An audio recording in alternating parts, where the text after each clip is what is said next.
2022 में रेवाड़ी ज़िले में किसी भी प्रकार की कोई गैंग की एक्टिविटी लोकल स्तर पर नहीं पाई गई है। जो भी घटनाएँ हुई हैं बाहर की गैंग्स उसमें शामिल रही हैं और उनको पकड़ा भी गया है जल्दी से जल्दी। रोड के ऊपर जो हमारे लोग चलते हैं, चाहे वो पैदल हैं, चाहे बाइक पे हैं या कार में हैं, उनके अंदर जो है सुरक्षा की जो भावना है, वो बढ़ती है। तो हमारा फ़ोकस 2023 में भी ये रहेगा कि जिस तरह से हमने 2022 में पिछले पूरे वर्ष में अ, संपत्ति विरुद्ध अपराधों के ऊपर जो है अंकुश लगा के रखा, इस वर्ष भी हम इसको फ़ोकस में रखेंगे।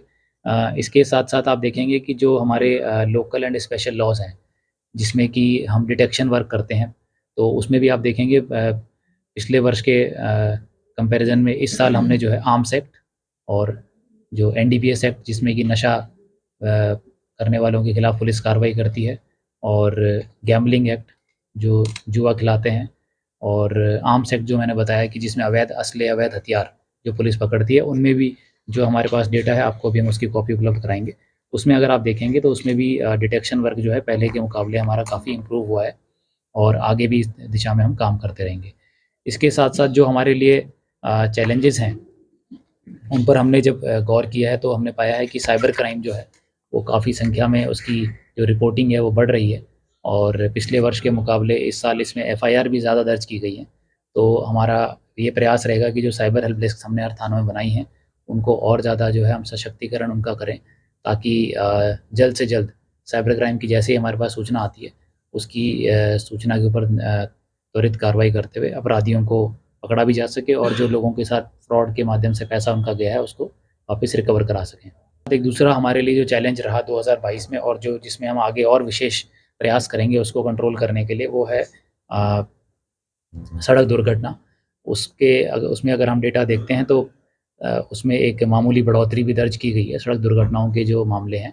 और उसके कई कारण रहे हैं, हमने उनको एनालाइज़ किया है। जैसे कि एक पूरा हाईवे जो है नया रेवाड़ी में स्टार्ट हो गया है, रेवाड़ी से नारनौल जो हाईवे है, पहले उसका काम चल रहा था लेकिन अब 90% वो हाईवे एक्टिव है। तो नया हाईवे जब आता है तो लोगों को आस-पास के जो गाँव हैं, वहाँ पर जो कट्स कहीं इल्लीगल कट्स हैं या कहीं पर हाईवे के काम चलने के कारण, कंस्ट्रक्शन के कारण कोई वहाँ मलबा पड़ा हुआ है, वो सब हम हटवा भी रहे हैं वहाँ पर लगातार संबंधित एजेंसियों से बात करके। लेकिन फिर भी हम अगर देखते हैं हाईवे पर जो एक्सीडेंट्स होते हैं, उनका 2 मुख्य कारण उनके पाए गए हैं। एक तो ओवर स्पीडिंग और दूसरा जो है लेन ड्राइविंग की पालना ना होना। तो इसमें हमने इस साल भी काफ़ी जो है चालान जो करे हैं उनकी संख्या अगर आप देखेंगे तो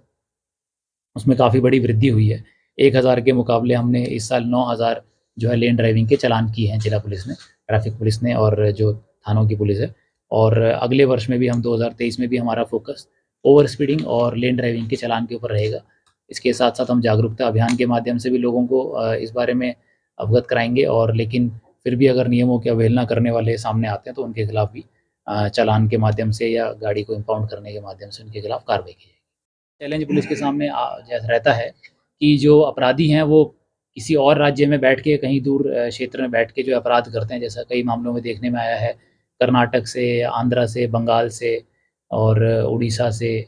जो है झारखंड से, इस तरह के कई केसेस में वहाँ हमारी टीम जाती है, तो उसमें एक चैलेंज करना, उनकी आइडेंटिफ़िकेशन करना, तो ये बात बिल्कुल ठीक है आपकी। तो इसमें हम ये कर रहे हैं अब आने वाले समय में कि जितने भी हमारे पास केसेस आए हैं पुराने जो पेंडिंग है, जैसा आपने ज़िक्र किया, उनमें जो अपराधी जिस राज्य के हैं, तो उस राज्य के लिए हम एक विशेष टीम का गठन करके और वो सारे के सारे केसेस एक ही टीम को हम असाइन करेंगे, ताकि जिन अपराधियों की पहचान हो चुकी है या जिनके बारे में कोई सूचना हमें लग चुकी है, उनको पकड़ा जा सके। इसमें लापरवाही कह सकते हैं हम और इसमें जो है हम ये देखते हैं कि जागरूकता अभियान ना केवल जिला पुलिस द्वारा बल्कि जो बैंक हैं, उनके द्वारा भी या अन्य जो एजेंसियाँ इस तरह की वो चलाती हैं। आरबीआई के द्वारा भी आप देखते हैं लगातार इस बारे में ऐड दिया जाता है कि अपना ओटीपी किसी से साझा ना करें, अपने बैंक की जो निजी डिटेल्स है वो किसी के साथ साझा ना करें। तो इसमें कई बार देखने में आया है जो लोग नए-नए बैंकिंग प्रणाली का इस्तेमाल करते हैं या जो ऑनलाइन बैंकिंग का नया इस्तेमाल शुरू करते हैं, उनको इस बारे में जानकारी नहीं होती और वो साइबर फ्रॉडस्टर्स के जो है जाल में फँस जाते हैं। और इसमें कई बार वृद्ध व्यक्ति भी जो कि जनरली पहले नहीं यूज़ करते थे इंटरनेट बैंकिंग लेकिन अब करने लग गए हैं, उनको भी इसमें कई बार टारगेट किया जाता है। तो हम कोशिश करेंगे कि ज़्यादा से ज़्यादा लोगों को इस जागरूकता अभियान से हम जोड़ सकें और आपके माध्यम से भी मैं सभी जिला वासियों से अपील करना चाहूँगा कि अपने आस-पड़ोस में लोगों को जितने ज़्यादा आप इस बारे में बताएँगे, कि साइबर फ्रॉड जो है एक बहुत ही कॉमन और बहुत ही तेज़ी से बढ़ता हुआ जो है अपराध है। तो उसका और उसके रोकने के 2 ही तरीके हैं कि एक तो जो अपराधी हैं उनको हम पकड़ें, और साथ ही साथ लेकिन जो अपराधियों द्वारा अटेम्प्ट किया जाता है इस तरह का, तो उनके साथ हम अपना ओटीपी साझा ना करें, जो अनवेरिफाइड लिंक्स हैं उन पर क्लिक ना करें, और किसी के कहने से हम जो है उसके खाते में पैसे ट्रांसफ़र ना करें, ये सोच कर कि हमारा अकाउंट बंद होने वाला है या हमारा डेबिट कार्ड वो बंद कर देंगे इस तरह का। अपने बैंक से संपर्क करें हम लोग। जिला पुलिस के पास आए हैं सेक्सटॉर्शन के, जिसमें जिला पुलिस ने जो विक्टिम्स हैं उनकी मदद करी है। लेकिन क्योंकि जो आदमी जिसके साथ ये घटना होती है वो अपने एक उसको अपने समाज में अपनी प्रतिष्ठा को लेकर भी वो जो है सामने नहीं आते हैं कई बार। तो कई मामलों में ये भी आया है कि पुलिस को उन्होंने कंप्लेंट दी है, उस पर पुलिस ने जो है कंप्लेंट पर कार्रवाई करी है कि जो नंबर्स हैं उनके बारे में डिटेल निकाली है उनकी, या उनको ब्लॉक किया है, और उन लोगों को जो है पैसा ट्रांसफ़र करने से बचाया है।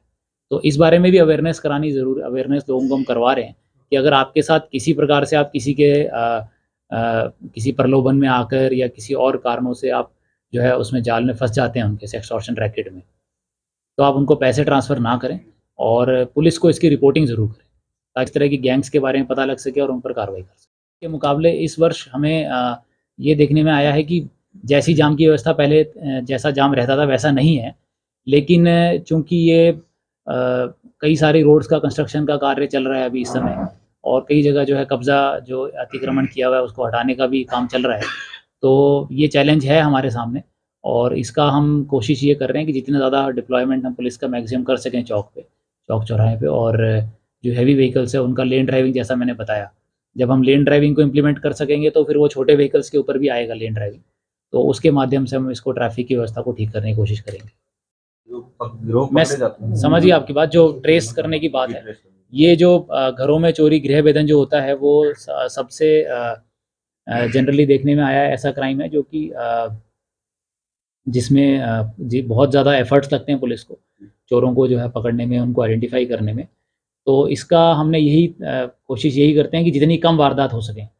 ताकि नाकाबंदी करके नाइट में या पेट्रोलिंग बढ़ा के